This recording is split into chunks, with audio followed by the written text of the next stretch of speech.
Hello, I am back to read the very last section, which is the epilogue of the memoirs of Princess Alice, the Duchess of Gloucester. It's only a couple of pages, and I just wanted to share this picture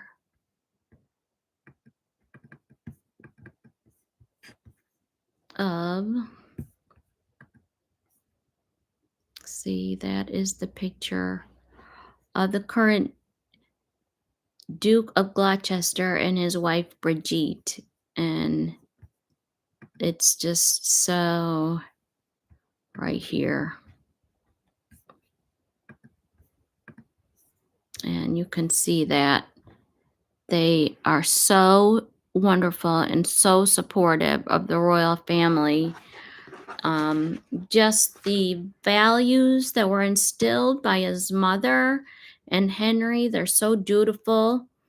And if I ever get a book, I hear that Brigitte has done an equally amazing job as the Duchess of Gloucester in leaving her country, her Danish country, and adopting England as her new country.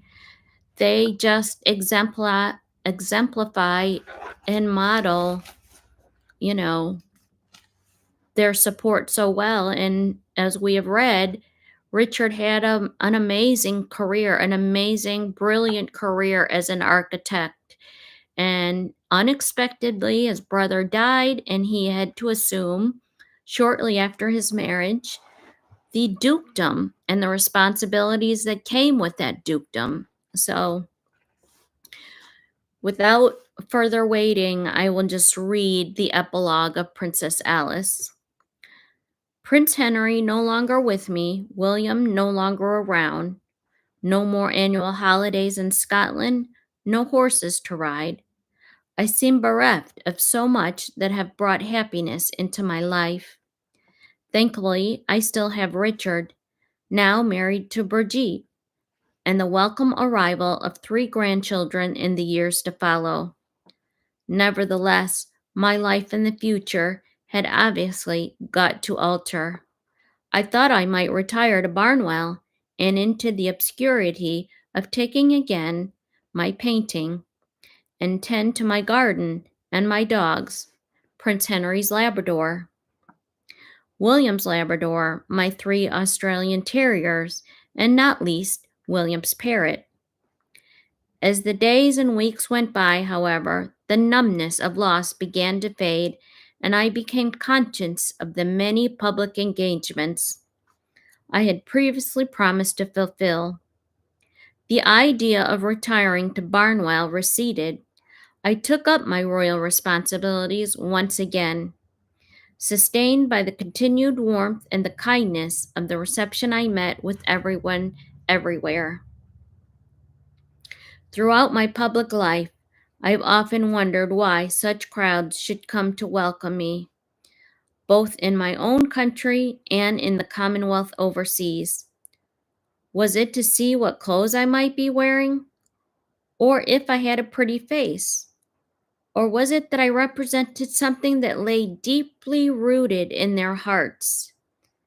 It was a loyal and loving respect for any member of their royal family. This last I know is the true answer. To anyone who reads this book and who has been one of those people in the crowds which have gathered to welcome me on such countless occasions, I would like to say thank you here for all the help and confidence you have given me. The vow I made as a girl guide to serve God and the King and to do my best to help others at all times has stood me in the greatest stead over 67 years since I took it. I am glad to think of all the goodness that must have come about the thanks to the many, many thousands of other girl guides and members of the girl brigades, of which I am joint patron, who have a similar motto.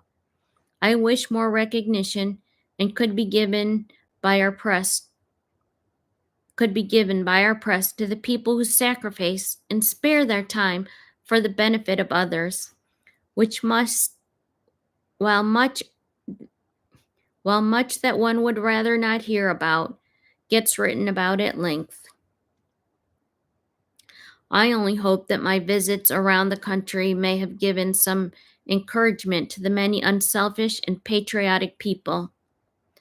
I have so often returned home inspired by their efforts and grateful for having been able to join their beneficiaries in giving them thanks and congratulations.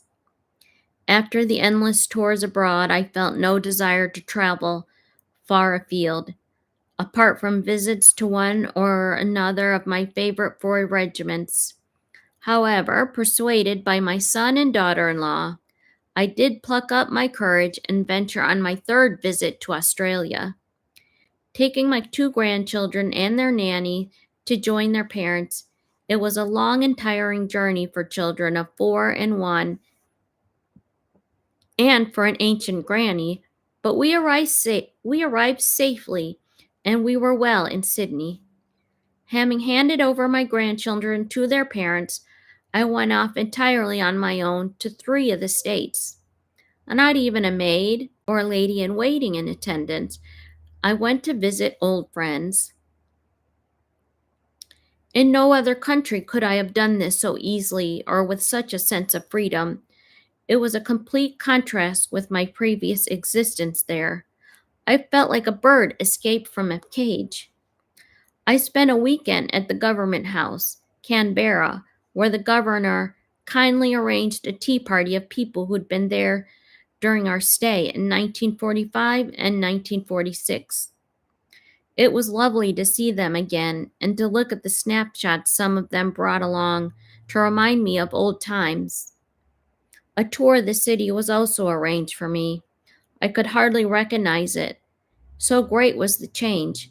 I had known much of it as open spaces and avenues of young trees, and within a few houses here and there, half cathedral and most of the main buildings were only temporary.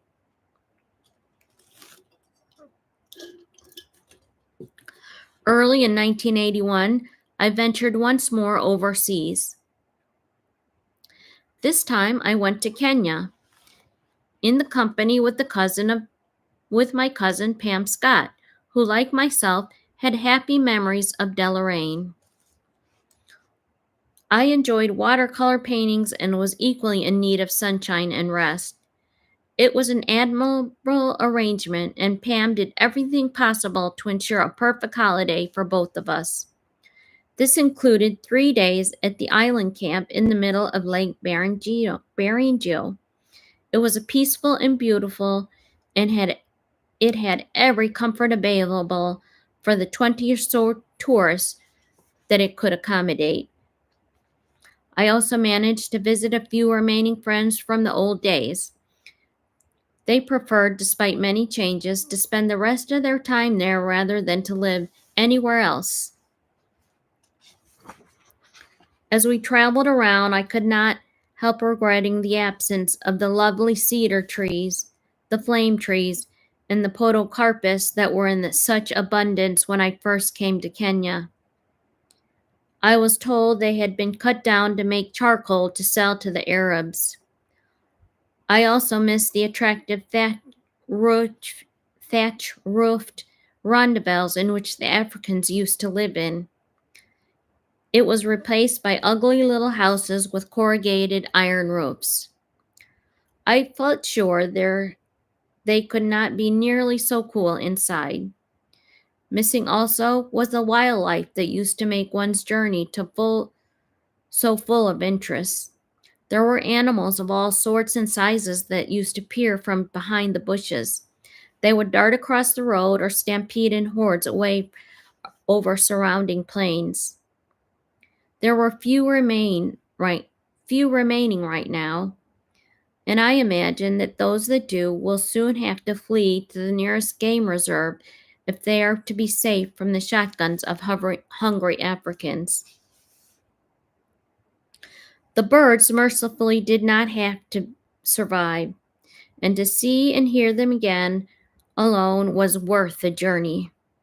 Lovely as ever also was the garden at Deloraine. It was a blaze of poinsettias and bougainvilleas mingling with other exotic shrubs, some of which I had probably helped to plant 50 years before. Later in the year, there was a joyous occasion of the royal wedding and the wedding of my great nephew, Richard Dalkeith. And in December, at a party for my 80th birthday, Richard's marriage to Elizabeth Kerr gave me an excuse to visit Bowhill again. I and my family all stayed there, and my elder granddaughter, Davina, was a bridesmaid. Looking adorable in a frilly white dress copied from an old family picture, with Beza, the bride, also from a border family, the Lothians of Mountbatten. The guest list included many of my old Scottish friends, as well as others from North Hampshire and beyond. The Dalkeith Chapel was chosen for the wedding ceremony, and for the reception, an enormous marquee was erected on the lawn between the chapel and the house. Today, the house is occupied by a firm making computers, but for this special occasion, they very kindly let the family use two of the main rooms. The rooms looked somewhat different from when I had last seen them. There were a few family portraits hung up for the day, and a mass of flowers were restored something of their former glory.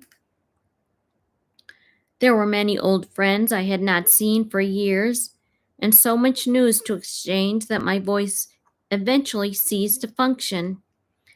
I thought it was wiser to return home with the children, and so missed the dancing, which ended the party in true Scotch style. Shortly before Christmas, my son and daughter-in-law gave an 80th birthday party for me at St. James Palace. I was amazed to discover I had so many friends that were still around.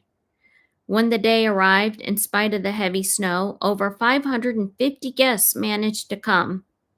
For many I know, it required quite an effort. Leaving an empty house with no one to look after the dogs, not to mention the expense and the difficulties of travel, can be a problem for the elderly today. I was greatly touched that so many made the effort personally to wish me a happy birthday. When I talk to my nieces and their friends about the days of my youth, they seem always intrigued and amused. Indeed, they implored me to put the stories down on paper so that they should not be lost. Better still, they said, write a book. So I started to do so, not intending to cover more than the years before my marriage. It seemed to me Dr. Noble Franklin, in his official biography of my husband, Prince Henry, the Duke of Gloucester, had written as much as anyone would want to know about the rest. However, my editor persuaded me to carry on, saying people would be very interested and like to hear more of me. I only hope he's right. The lives of my grandchildren will be so different, and when they grow up, it may prove hard for them to believe that all I have written is true. It seems incredible, for instance, that Barnwell, as recently as 1950, accommodated a butler, a valet, a footman, a pantry boy, odd man, ladies, maid, cook, two kitchen maids, a head housemaid, two under housemaids to do the same amount of work as now that is accomplished by my maid, my butler, an ex-garden boy, with one young assistant, a cook straight from college, and two dailies. And so it is with many of my friends and acquaintances, amongst them my nephew, Johnny Booklook, whose family homes are now all open to the public, with the vast kitchens as much an object of interest to the many visitors as pictures and furniture. He and his family live mostly in the small, easy-to-heat rooms in the corner of their homes. They have not only made it possible for others to see and appreciate the contents of these great houses, but they've made many changes outside, adding adventure playgrounds for the amusement of young and picnic spots for the benefit of the tourists and visitors to the countryside. Now, in my 81st year, and failing in sight and limbs, I know I too must resign myself to a more restful existence. I must retire, with regrets, but also with relief, from the many commitments of the past years. I know that I am most fortunate to have Barnwell for my retirement. The old place is getting somewhat shabby and worn, and the once lovely garden is a mass of overgrown shrubs. Flowers, once so carefully tended, now have to struggle to compete with the nettles and the other weeds.